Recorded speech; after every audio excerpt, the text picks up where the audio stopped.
പിതാവിൻ്റെയും പുത്രൻ്റെയും പരിശുദ്ധാത്മാവിൻ്റെയും നാമത്തിൽ ആമേൻ. എൻ്റെ പ്രിയപ്പെട്ടവരെ, ഇന്ന് ഫെബ്രുവരി 27 വെള്ളിയാഴ്ച. അമ്മേ പരിശുദ്ധ അമ്മേ, അമ്മേ പരിശുദ്ധ ദൈവമാതാവേ, കൃപാസനത്തിലൂടെ ഞങ്ങൾക്കും ഞങ്ങളുടെ ദേശത്തിനും അമ്മ മധ്യസ്ഥം തേടി തന്ന എല്ലാ അനുഗ്രഹങ്ങൾക്കും കൃപകൾക്കും ഞങ്ങളിപ്പോൾ ഹൃദയം നിറഞ്ഞ നന്ദി പറയുന്നു. അമ്മേ പരിശുദ്ധമ്മേ ദൈവമാതാവേ, 2004 ഡിസംബർ 7 ഉച്ചകഴിഞ്ഞ് 2:30 കൃപാസനത്തിൽ സംഭവിച്ച അമ്മയുടെ പ്രത്യക്ഷപ്പെടലിനെ കുറിച്ച് തിരുസഭയ്ക്ക് സമർപ്പിച്ചിരിക്കുന്ന പഠനരേഖകളുടെ മേൽ സഭാത്മകമായ പഠനം ആരംഭിക്കുവാൻ ഞങ്ങൾ പ്രാർത്ഥിക്കുന്നു. അമ്മേ പരിശുദ്ധമേ, ഭൂസ്വർലോകങ്ങളുടെ രാജ്ഞിയായ അങ്ങേയ്ക്ക് ഭൗമസംരക്ഷണത്തിനായി പ്രപഞ്ചപ്രകൃതിയെ തന്നെ തിരുസഭ പ്രതിഷ്ഠിക്കുവാൻ ഈ പ്രത്യക്ഷീകരണം വഴി ഇടയാക്കണമേ. പരിശുദ്ധമേ, ജപമാല മാതാവേ, സകല കൃപാസനം പ്രാർത്ഥനയോടും ചേർത്ത് ഞങ്ങളിപ്പോൾ പ്രാർത്ഥിക്കുന്ന ഈ കുടുംബത്തിന്റെ പ്രത്യേക നിയോഗം പറ മക്കളെ.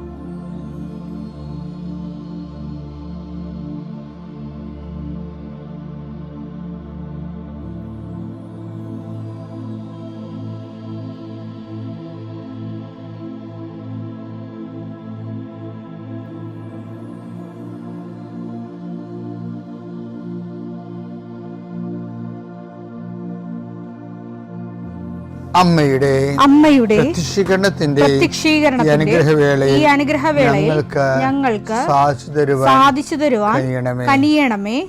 ആമേൻ. വിശ്വാസ പ്രമാണം. സർവശക്തനായ പിതാവും ആകാശത്തിന്റെയും ഭൂമിയുടെയും സൃഷ്ടാവുമായ ദൈവത്തിൽ ഞാൻ വിശ്വസിക്കുന്നു. അവിടുത്തെ ഏകപുത്രനും ഞങ്ങളുടെ കർത്താവുമായ ഈശോ മിശിഹായിലും ഞാൻ വിശ്വസിക്കുന്നു. ഈ പുത്രൻ പരിശുദ്ധാത്മാവിനാൽ ഗർഭസ്ഥനായി കന്യകാമറിയത്തിൽ നിന്ന് പിറന്ന് പൊന്തിയോസ് പീലാത്തോസിന്റെ കാലത്ത് പീഡകൾ സഹിച്ച് കുരിശിൽ തറയ്ക്കപ്പെട്ട് മരിച്ച് അടക്കപ്പെട്ട് പാതാളങ്ങളിൽ ഇറങ്ങി മരിച്ചവരുടെ ഇടയിൽ നിന്ന് 3-ാം നാൾ ഉയർത്ത് സ്വർഗത്തിലേക്ക് എഴുന്നള്ളി സർവശക്തിയുള്ള പിതാവായ ദൈവത്തിന്റെ വലതുഭാഗത്തിരിക്കുന്നു. അവിടെ നിന്ന് ജീവിക്കുന്നവരെയും മരിച്ചവരെയും വിധിക്കുവാൻ വരുമെന്നും ഞാൻ വിശ്വസിക്കുന്നു. പരിശുദ്ധാത്മാവിലും ഞാൻ വിശ്വസിക്കുന്നു. വിശുദ്ധ കത്തോലിക്കാ സഭയിലും പുണ്യവാന്മാരുടെ ഐക്യത്തിലും പാപങ്ങളുടെ മോചനത്തിലും ശരീരത്തിന്റെ ഉയർപ്പിലും നിത്യമായ ജീവിതത്തിലും ഞാൻ വിശ്വസിക്കുന്നു. ആമേൻ. സ്വർഗ്ഗസ്ഥനായ ഞങ്ങളുടെ പിതാവേ, അങ്ങയുടെ നാമം പൂജിതമാകണമേ. അങ്ങയുടെ രാജ്യം വരണമേ. അങ്ങയുടെ തിരുമനസ് സ്വർഗത്തിലെ പോലെ ഭൂമിയിലും ആകണമേ. അന്നു വേണ്ടുന്ന ആഹാരം ഇന്ന് ഞങ്ങൾക്ക് തരണമേ. ഞങ്ങളോട് തെറ്റ് ചെയ്യുന്നവരോട് ഞങ്ങൾ ക്ഷമിക്കുന്നത് പോലെ ഞങ്ങളുടെ തെറ്റുകൾ ഞങ്ങളോടും ക്ഷമിക്കണമേ.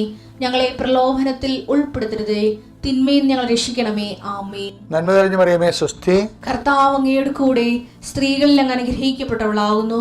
അങ്ങയുടെ ഉദരത്തിൻ ഫലമായി ഈശോ അനുഗ്രഹിക്കപ്പെട്ടവനാകുന്നു. പരിശുദ്ധ മറിയമേ, തമ്പുരാന്റെ അമ്മേ, പാപികളായ ഞങ്ങൾക്ക് വേണ്ടി ഇപ്പോഴും ഞങ്ങളുടെ മരണസമയത്തും തമ്പുരാനോട് അപേക്ഷിക്കണമേ. ആമേൻ. കർത്താവേ, നിന്റെ ഉന്നതമായ നാമത്തിന് സ്തോത്രം ചെയ്യുന്നു.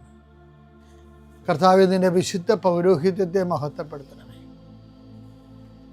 കർത്താവേ, സഭയിലുള്ള സാന്നിധ്യം പ്രകടമാക്കണമേ. 40 വർഷം ഞാൻ അർപ്പിച്ച കൃപാനയുടെ യോഗ്യതയാണ്.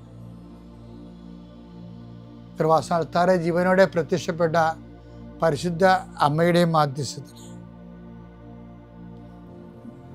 ഈ പ്രാർത്ഥന പ്രതീക്ഷിച്ചുകൊണ്ട് ലോകം മുഴുവനും വിവിധ സ്ഥലങ്ങളിൽ ജാഗ്രതയോടെ ഇരിക്കുന്ന ഓരോ മകൻ്റെ മേലും മകളുടെ മേലും കർത്താവേ, നിന്റെ തിരുമുറിവാർന്ന വലതുകരം ആണിപ്പെടുന്ന അത്ഭുതകരം വെക്കണമെന്ന് പ്രാർത്ഥിക്കുന്നു.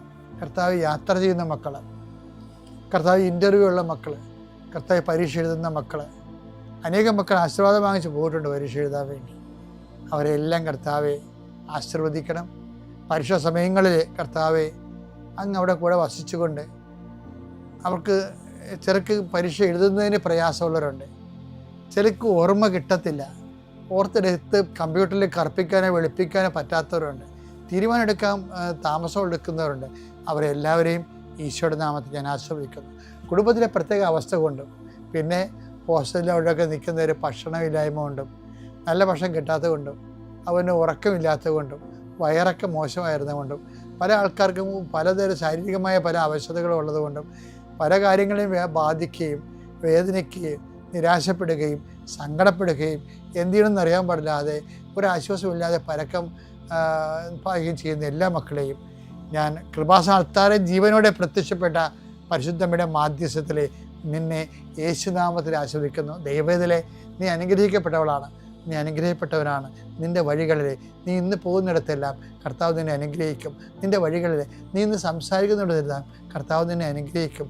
ദൈവത്തിലെ നിൻ്റെ ഓരോ ഉദ്യമങ്ങളും നിൻ്റെ ഓരോ ചിന്തകളും നിൻ്റെ ഓരോ തീരുമാനങ്ങളും അത് അനുകൂലമാണ് നടക്കാനും അനുകൂലമല്ലെങ്കിൽ നിനക്കെതിരാണെങ്കിൽ നടത്താതിരിക്കാനും കർത്താവിൻ്റെ പരിശുദ്ധാത്മാവ് നിന്നെ ഗൈഡ് ചെയ്യട്ടെ. എൻ്റെ കർത്താവിൻ്റെ ഉന്നതമായ നാമത്തിൽ സഭയുടെ അധികാരത്തിൽ കുരിശിൻ്റെ അടയാളത്തിൽ ദൈവത്തിൻ്റെ ശക്തിയാൽ ഇന്ന് നീ ചെയ്യുന്ന മുഴുവൻ കാര്യങ്ങളുടെ മേൽ ദൈവത്തിൻ്റെ കൃപ ചൊരിയട്ടെ. പരിശുദ്ധമ്മ ദൈവമാതാവ് നിനക്ക് വേണ്ടി മധ്യസ്ഥം വഹിക്കട്ടെ. പിതാവിൻ്റെയും പുത്രൻ്റെയും പരിശുദ്ധാത്മാവിൻ്റെയും നാമത്തിൽ. എൻ്റെ പ്രിയപ്പെട്ടവർ, നമ്മൾ ഇന്നലെ കണ്ട എന്താണെന്നറിയോ? ഈ നിലനിൽപ്പില്ലേ, നിലനിൽപ്പ് ഒരു ചില്ലറ വിഷയമല്ല കേട്ടോ. കണ്ടിന്യൂറ്റി, കവനൻ്റ് ആൻഡ് കണ്ടിന്യൂറ്റി എന്നുള്ള സബ്ജക്റ്റ് പറയണത്. അതിനോട് ബന്ധപ്പെട്ടൊരു വാക്കാണ് യോഹന്നാൻ 15:16. നിങ്ങൾ എന്നെ തിരഞ്ഞെടുക്കുകയല്ല, നിങ്ങൾ എന്നെ തിരഞ്ഞെടുക്കുകയല്ല, ഞാൻ നിങ്ങളെ തിരഞ്ഞെടുക്കുകയാണ് ചെയ്തത്. അതാണ് വിഷയം. ഞാൻ ഇപ്പം ഉടമ്പടി എടുക്കുന്ന ആൾക്കാർ ഓർത്തേക്കണം, നിങ്ങൾ വന്ന് ഇടിച്ച് തല്ലി കയറി മസിലി പിടിച്ച് ഉടമ്പടി എടുത്തുകൊണ്ട് പോയതല്ല, ദൈവം നിങ്ങളെ കൊണ്ട് എടുപ്പിച്ചതാണ്. നിങ്ങൾ പോയി ഫലം പുറപ്പെടുവിക്കുന്നത്. ഉടമ്പെടുത്തത് എന്തിനാണ്? പോയി ഫലം പുറപ്പെടുവിക്കുന്നതിനും നിങ്ങളുടെ ഫലം നിലനിൽക്കുന്നതിന് വേണ്ടി ഞാൻ നിങ്ങളെ നിയോഗിച്ചിരിക്കുന്നു. ഈ എല്ലാ സുവിശേഷ പ്രവർത്തനങ്ങൾക്കും നിങ്ങളെ നിയോഗിച്ചത് ആരാണ്? ഈശോ തന്നെയാണ്. അപ്പം അങ്ങനെ നിയോഗിക്കപ്പെടുമ്പോൾ നിങ്ങൾക്ക് യേശുവാണ് എന്നെ നിയോഗിച്ചത് എന്നുള്ള ബോധം ഉണ്ടാവേണ്ടതാണ്. നമുക്ക് യേശുവാണ് എന്നെ നിയോഗിച്ചത്. ഞങ്ങൾക്കൊക്കെ ഇപ്പോൾ തിരുപ്പട്ടം മേടിക്കുമ്പോഴേ സത്യമായിട്ട് ആ ബോധമുണ്ട്. കർത്താവിൻ്റെ നിയോഗത്തിലാണ് നമ്മൾ ഒരു രൂപത്തിലാണ് ഇൻകാർണേറ്റ് ചെയ്ത് വർക്ക് ചെയ്യുന്നത്. പക്ഷേ എല്ലാ രൂപതയും റിലീജിയസും എല്ലാം ബേസിക്കായിട്ട് ആര് വിളിച്ചതാണ്? ഈശോ വിളിച്ച് നിയോഗിച്ചതാണ്. അതുകൊണ്ടാണ് നമ്മൾ ഓരോ വിഷയങ്ങൾ ഏറ്റെടുക്കുന്നത്.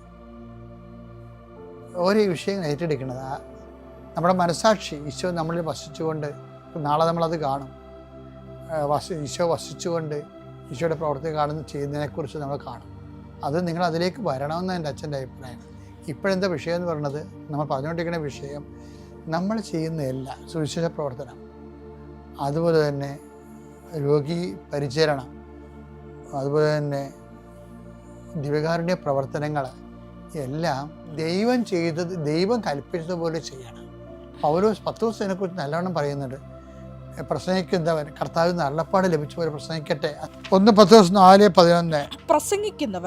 പ്രസംഗിക്കുന്നവൻ ദൈവത്തിന്റെ അരുളപ്പാട് നൽകുന്നവനെ പോലെ പ്രസംഗിക്കട്ടെ.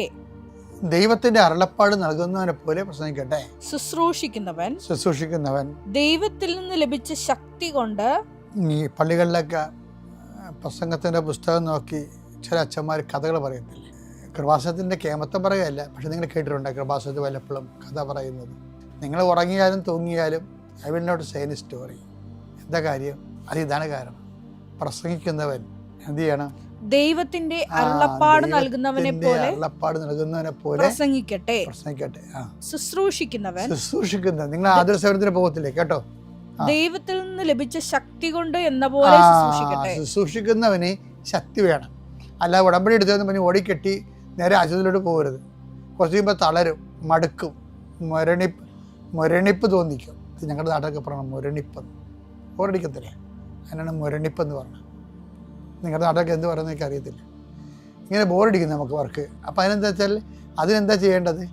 ദൈവത്തിൽ നിന്ന് ശക്തി ലഭിക്കണം. വെച്ചാൽ ഈ വിഷയം വെച്ചുകൊണ്ട് നമ്മൾ ആതുര സേവനം, ഇപ്പം ഞങ്ങളൊക്കെ ഉള്ള കാര്യം പറയാം.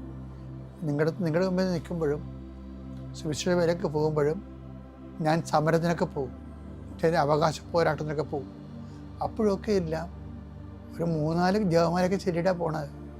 പിന്നെ രാത്രിയും പകലും പ്രാർത്ഥിക്കുമ്പോഴൊക്കെ പിറ്റേ ദിവസം നടക്കാനുള്ള എല്ലാ വിഷയവും സമർപ്പിക്കും. അതാണ് അതാണ് ഈ ഒന്നിൽ വായിച്ചത്. പ്രസംഗിക്കുന്നവൻ ദൈവത്തിന്റെ അരുളപ്പാട് നൽകുന്നവനെ പോലെ ദൈവത്തിന്റെ അരുളപ്പാട് നൽകുന്ന പോലെ പ്രസംഗിക്കട്ടെ. ശുശ്രൂഷിക്കുന്നവൻ ദൈവത്തിൽ നിന്ന് ലഭിച്ച ശക്തി കൊണ്ട് എന്ന പോലെ ശുശ്രൂഷിക്കട്ടെ. അതാണ്. ഇപ്പം നിങ്ങൾ പൊതിച്ചോറ് കൊടുക്കാനൊക്കെ നിങ്ങൾ പോകത്തില്ലേ? രാവിലെ എഴുന്നേറ്റ് നിങ്ങൾ 3 മണിക്കൊക്കെ 4 മണിക്ക് ചോറുണ്ടാക്കി ആശുപത്രി കൊണ്ട് കൊടുത്തിട്ടല്ലേ നിങ്ങൾ ഓഫീസിൽ പോണത്. നിങ്ങൾ ഒത്തിരി പേര് ചെയ്യുന്നുണ്ട്. ഉടുപ്പ് കൊടുക്കുന്നവരുണ്ട്. ശുശ്രൂഷിക്കുന്നവൻ എന്ത് ചെയ്യണം?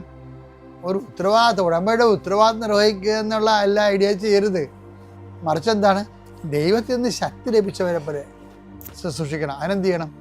നമ്മളിരുന്ന് ആ വിഷയം സമർപ്പിച്ച്, കർത്താവേ, എന്നെ ഇതിലേക്ക് കൊണ്ടുവന്നതിനും എന്നെ ഇത് ഏൽപ്പിച്ചതിനും അങ്ങയ്ക്ക് വേണ്ടി ഈ ജോലി ചെയ്യാൻ എനിക്ക് അവസരം തന്നതിനും നന്ദി പറയുന്നു. അമ്മേ, പരിശുദ്ധമ്മേ, ദേവമാതാവേ, എല്ലാ വിശുദ്ധന്മാരെ, മാലാഖമാരെ, എൻ്റെ ശുശ്രൂഷ നിങ്ങളുടെ ശുശ്രൂഷ ചേർത്ത് വെച്ചുകൊണ്ട് ഞാൻ സമർപ്പിക്കുന്നു.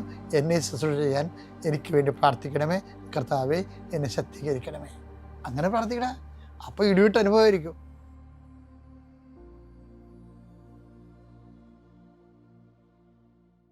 അത്യപൂർവ ദൈവാനുഭവങ്ങൾ ഇനി നിങ്ങൾക്കും സ്വന്തം. ഈ യൂട്യൂബ് ചാനൽ ഇതുവരെ സബ്സ്ക്രൈബ് ചെയ്തിട്ടില്ലെങ്കിൽ ഇപ്പോൾ തന്നെ സബ്സ്ക്രൈബ് ചെയ്യുക. ഈ വീഡിയോ ഇപ്പോൾ തന്നെ നിങ്ങളുടെ സുഹൃത്തുക്കൾക്ക് ഷെയർ ചെയ്തുകൊണ്ട് കർത്താവിൻ്റെ പ്രേക്ഷിതരാകുക.